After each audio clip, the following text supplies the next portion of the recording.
In the strokes of my brush, I find my world at Singhania Educational Institute, where colors speak my thoughts and the canvas listens. Here, painting isn't just an art, it's the language of my imagination, nurtured and celebrated. Singhania Educational Institute, cultivating knowledge. नमस्कार, आप देख रहे हैं आई India और मैं हूं doctor Pankaj Singh गौर। और आज बात करेंगे सीतापुर में उन 4 लोकसभा क्षेत्रों की जिनके इलाके आते हैं। सीतापुर लोकसभा क्षेत्र, धौरारा लोकसभा क्षेत्र, मिश्रिख लोकसभा क्षेत्र और मोहनलालगंज लोकसभा क्षेत्र। इन चारों लोकसभा क्षेत्रों में आज बहुजन समाज पार्टी की क्या स्थिति है, इस पर बात करेंगे। क्योंकि चुनाव इस बार कांग्रेस और समाजवादी पार्टी का जो गठबंधन हुआ है उसके बीच और भारतीय जनता पार्टी के बीच में चुनाव होना है, लेकिन नज़रें सबकी बहुजन समाज पार्टी से आने वाले प्रत्याशी पर लगी हुई है। क्योंकि बहुजन समाज पार्टी का प्रत्याशी चुनाव भले ही न जीत पाए, लेकिन चुनाव बिगाड़ जरूर सकता है। इसलिए इंडिया गठबंधन के लोगों की भी नज़रें लगी हैं, तो दूसरी तरफ एनडीए गठबंधन भी चाहता है कि उनके मनमाफिक बहुजन समाज पार्टी का प्रत्याशी आ जाए। लेकिन आलम देखिए कि आज बहुजन समाज पार्टी को प्रत्याशी ढूंढे नहीं मिल रहा है। यह हाल तब है जब बहुजन समाज पार्टी के पिछले कई सालों से यहाँ सांसद चुने जाते रहे हैं। धौरारा और मोहनलालगंज को छोड़ दीजिए, यहाँ कभी बहुजन समाज पार्टी का खाता नहीं खुला। लेकिन अगर सीतापुर और मिश्रिख लोकसभा क्षेत्रों की बात करें तो यहाँ बहुजन समाज पार्टी के सांसद कई बार चुने गए हैं, जिससे ये साबित होता है कि बहुजन समाज पार्टी का यहाँ अच्छा खासा वोट बैंक हुआ करता था। लेकिन अब धीरे धीरे बहुजन समाज पार्टी का वोट बैंक इस कदर घटता जा रहा है कि कहीं बहुजन समाज पार्टी दूसरे नंबर की लड़ाई लड़ रही थी और कहीं तीसरे नंबर की। अब धीरे धीरे आलम यहाँ तक पहुँच गया कि आज बहुजन समाज पार्टी को उनके चुनाव लड़ने के लिए उनको प्रत्याशी ढूंढे नहीं मिल रहे हैं। और मिले भी कैसे? बसपा सुप्रीमो मायावती हर बार अपने महावतों को बदलती रहीं। आलम यह हुआ कि हाथी कमज़ोर होता गया। हाथी की देखभाल न होने से धीरे धीरे करके हाथी इतना कमज़ोर होता गया कि अब उस पर कोई बैठना नहीं चाह रहा है। जबकि बहुजन समाज पार्टी से टिकट पाने के लिए क्या कुछ पापड़ नहीं बेले जाते थे। ये माना जाता था कि बहुजन समाज पार्टी से टिकट ले आइए, जीत आपकी पक्की है। उसके एवज में उन्हें क्या कुछ नहीं करना पड़ता था, ये भी सभी जानते हैं। लेकिन आज बहुजन समाज पार्टी की स्थिति बहुत ही पतली होती चली जा रही है। आलम यह है कि इस बार बसपा सुप्रीमो मायावती ने अकेले चुनाव लड़ने का ऐलान कर दिया। अकेले चुनाव लड़कर उनकी सीटें कितनी आएंगी ये कहना जल्दबाजी होगा, लेकिन जानकारी सबको है कि बसपा की स्थिति इस बार उत्तर प्रदेश में लोकसभा चुनाव में क्या रहने वाली है। दरअसल मायावती इस बार ना तो इंडिया गठबंधन में गई और ना एनडीए गठबंधन में। इसके पीछे का कारण ये बताया गया कि कहीं ना कहीं भारतीय जनता पार्टी के दबाव में वो राजनीति कर रही हैं। इस वजह से वो किसी गठबंधन में नहीं गई और लिहाजा उनकी स्थिति पतली होती गई। आपको बता दें कि बहुजन समाज पार्टी सीतापुर और मिश्रिख लोकसभा क्षेत्रों में कई बार यहाँ सांसद चुने गए। तो अब तक जो सांसद चुना गया है उसके बारे में भी आपको बताएंगे। और द्वितीय नंबर पर जब बहुजन समाज पार्टी रही है, टक्कर दी है, तो उस स्थिति को भी बताएंगे। लेकिन दुर्भाग्य देखिए कि आज बहुजन समाज पार्टी को लोकसभा क्षेत्रों में कोई प्रत्याशी ढूंढे नहीं मिल रहा है।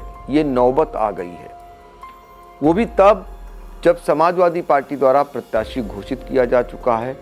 भारतीय जनता पार्टी पूरी तैयारी कर चुकी है चुनाव लड़ने की, सिर्फ और सिर्फ प्रत्याशी घोषित करना बाकी है। उनकी संगठन स्तर पर गतिविधियां जारी हैं और बहुजन समाज पार्टी का आलम देखिए कि उनके जो कार्यक्रम हो रहे हैं वो आज़ाद समाज पार्टी से भी, जिसमें आज़ाद समाज पार्टी में जो संख्या जुट रही है उससे भी कम संख्या के कार्यक्रम होने शुरू हो गए हैं। तो ऐसे में बहुजन समाज पार्टी की स्थिति को सभी लोग सहज रूप से जान जा रहे हैं। अब आइए आपको बता देते हैं, दरअसल इन 4 लोकसभा क्षेत्रों में सबसे पहले बहुजन समाज पार्टी के सांसद 1998 में मिश्रिक में रामशंकर भार्गव बने थे और 1998 में उन्होंने सबसे पहले मिश्रिक में सांसद बनकर खाता खोला था। जिसके बाद आपको बता दें कि रामशंकर भार्गव भी अगली बार चुनाव नहीं लड़ पाए और इसके बाद रामशंकर भार्गव के बाद जब मिश्रिक से अशोक रावत 2004 में लड़े तो यहाँ पर वो चुनाव जीते। इसके बाद अशोक रावत 2009 में लड़े, तब भी वो चुनाव जीते। तो मिश्रिक में 3 बार बसपा यहाँ पर चुनाव लड़ी, बसपा के सांसद बने 3 बार। ये अपने आप में बड़ी बात कही जाएगी। और आपको ये भी बता दें कि यहाँ पर दरअसल मिश्रिक में ही नहीं, सीतापुर लोकसभा क्षेत्र में भी बसपा के 3 बार सांसद बने। अब 3 बार कौन कौन बने जरा आपको बता देते हैं। 1999 में राजेश वर्मा सीतापुर से सांसद चुने गए थे। उसके बाद 2004 में फिर राजेश वर्मा सीतापुर से बसपा से सांसद बने। जब 2009 आया तो राजेश वर्मा ने लोकसभा बदल ली और वो धौरहरा पहुंच गए चुनाव लड़ने के लिए। हालांकि वो हार गए, लेकिन बहुजन समाज पार्टी ने सीतापुर से कैसर जहां पर दांव लगाया और कैसर जहां 2009 में सांसद चुन ली गई। तो सीतापुर लोकसभा क्षेत्र में भी 3 बार बहुजन समाज पार्टी के सांसद बने। तो इस तरीके से 6 सांसद, कहिए 6 बार चुनाव हुए तो 6 सांसद बहुजन समाज पार्टी के बने। लेकिन उसके बाद बहुजन समाज पार्टी का ग्राफ निरंतर गिरता गया, यहाँ तक कि समाजवादी पार्टी और बहुजन समाज पार्टी के गठबंधन में भी कोई करिश्मा बहुजन समाज पार्टी नहीं दिखा पाई और मोदी लहर के चलते उनका कोई भी प्रत्याशी चुनाव नहीं जीत पाया। अब आइए आपको बता देते हैं कि 2009 से आपको लेकर चलते हैं कि जब से बहुजन समाज पार्टी के वही कैसर जहां सांसद बनी, उसके बाद से फिर बहुजन समाज पार्टी धीरे धीरे करके गिरती गई। तो 2009 में मिश्रिक में अशोक रावत फिर 2009 में जब चुनाव लड़ते हैं तो 2,07,627 मत उन्हें मिलते हैं और वो कुल मिलाकर 23,229 मतों से हार जाते हैं चुनाव। मोहनलालगंज से जयप्रकाश रावत 1,79,772 मत पाते हैं, लेकिन 76,595 मतों से हार जाते हैं। धौरहरा में राजेश वर्मा जब लड़ने पहुंचते हैं 2009 में तो यहाँ पर 2,06,882 मत उन्हें मिलते ज़रूर हैं, लेकिन उनकी लंबी हार होती है। 1,84,509 मतों से वो चुनाव यहाँ पर हार जाते हैं कांग्रेस के जितिन प्रसाद से। तो इस तरीके से बहुजन समाज पार्टी का ग्राफ जब गिरना शुरू हुआ तो 2014 में जब हम आए तो 2014 में मोदी की लहर प्रचंड रूप से थी। उस समय का आपको हाल बताते हैं। उस समय भी बीएसपी सेकेंड नंबर पर रहा करती थी, यानी चुनाव में फाइट करती थी। तो बस भारतीय जनता पार्टी से जब उसकी फाइट हुई 2014 में सीधे तौर पर, तो सीतापुर में कैसर जहां को उस समय मत मिले 3,66,519 मत और 51,027 मत से वो राजेश वर्मा से चुनाव हार गई और 51,027 मतों से वो चुनाव हार जाती हैं। और मिश्रिक की अगर बात करें तो मिश्रिक में अशोक रावत 3,25,212 मत पाते हैं, अच्छा खासा आंकड़ा है, लेकिन तब भी 87,363 मतों से वो चुनाव हार जाते हैं। मोहनलालगंज में आर.के. चौधरी 3,09,858 मत पाते हैं, 1,45,414 मतों से वो भी चुनाव हार जाते हैं। धौरहरा में दाऊद अहमद बसपा से लड़ते हैं, 2,84,682 मत पाते हैं, लेकिन 1,25,675 मतों से वो चुनाव हार जाते हैं। इसके बाद जब 2019 में फिर से मोदी लहर प्रचंड रूप से देखी गई, उसमें भी जब बहुजन समाज पार्टी थी और समाजवादी पार्टी गठबंधन में चुनाव लड़ती है। सीतापुर से नकुल दुबे चुनाव लड़ने के लिए आते हैं। अच्छे खासे उनको वोट मिलते हैं 4,13,695। लेकिन भारतीय जनता पार्टी के राजेश वर्मा से 1,08,33 से वो चुनाव बुरी तरह हार जाते हैं। मिश्रिक में नीलू सत्यार्थी बहुजन समाज पार्टी और सपा गठबंधन की संयुक्त प्रत्याशी होती हैं। इन्हें भी 4,33,753 मत मिलते हैं। 1,06,72 से ये चुनाव हार जाती है। मोहनलालगंज में CL वर्मा प्रत्याशी होते हैं, संयुक्त प्रत्याशी बहुजन समाज पार्टी और समाजवादी पार्टी के। इन्हें 5,39,519 मत मिलते हैं। आप अंदाजा लगा लीजिए कि कितने भारी भरकम मत मिलने के बाद भी ये 9,229 मतों से हार जाते हैं। धौरहरा की बात करें तो अरशद अहमद 3,52,294 मत पाते हैं।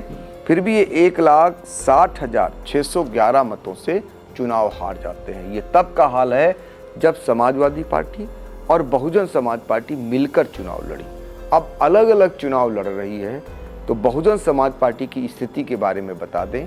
क्योंकि जो हवा का चुनाव होता है, हवाओं में आजकल चर्चाओं में बहुजन समाज पार्टी इसलिए भी है कि पार्टी के 10 सांसद 2019 में जब समाजवादी पार्टी के गठबंधन से चुनाव लड़ी थी तब बने थे 10 सांसद, और 10 सांसद दूसरे दलों के संपर्क में हैं।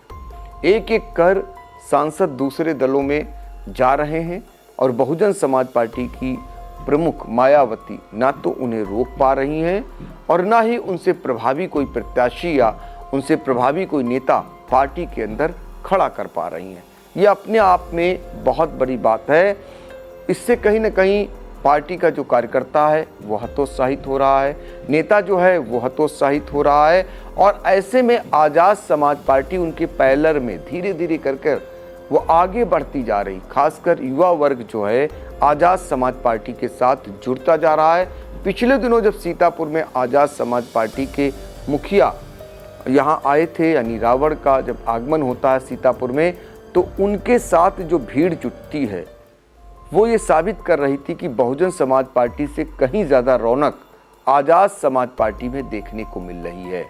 तो अभी भी फिलहाल सबकी नज़रें इस बात को लेकर लगी हैं कि बहुजन समाज पार्टी से प्रत्याशी कौन होगा।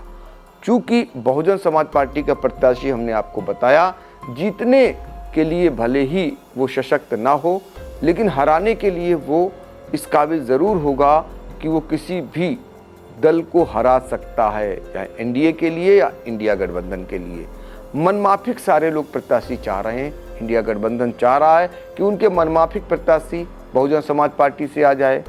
उधर इंडिया गठबंधन भी यही चाह रहा है कि उनकी मंशा अनुसार कोई मुस्लिम प्रत्याशी ज़्यादा से ज़्यादा मिल जाएं, तो कम से कम वो जो काटेंगे ऊँट उसके सहारे उनकी जीत सुनिश्चित हो सके। तो फिलहाल भले ही हाथी कमज़ोर हो गया, महावत ढूंढे नहीं मिल रहे, लेकिन सबकी निगाहें अभी भी बहुजन समाज पार्टी के तरफ लगी हुई हैं। और जैसे ही बहुजन समाज पार्टी की ओर से प्रत्याशी कोई आते हैं, सबसे पहले आई इंडिया आप तक ये जानकारी पहुंचाएगा। तो देखते रहिए आई इंडिया, और हाँ, हमें लाइक सब्सक्राइब के साथ कमेंट कर ज़रूर अपना सुझाव दीजिए, और लोकसभा चुनाव से जुड़ी हुई हर एक खबर को देखने के लिए आई इंडिया ज़रूर देखते रहिए। धन्यवाद।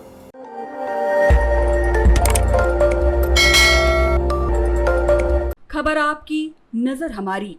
देखते रहिए आई इंडिया।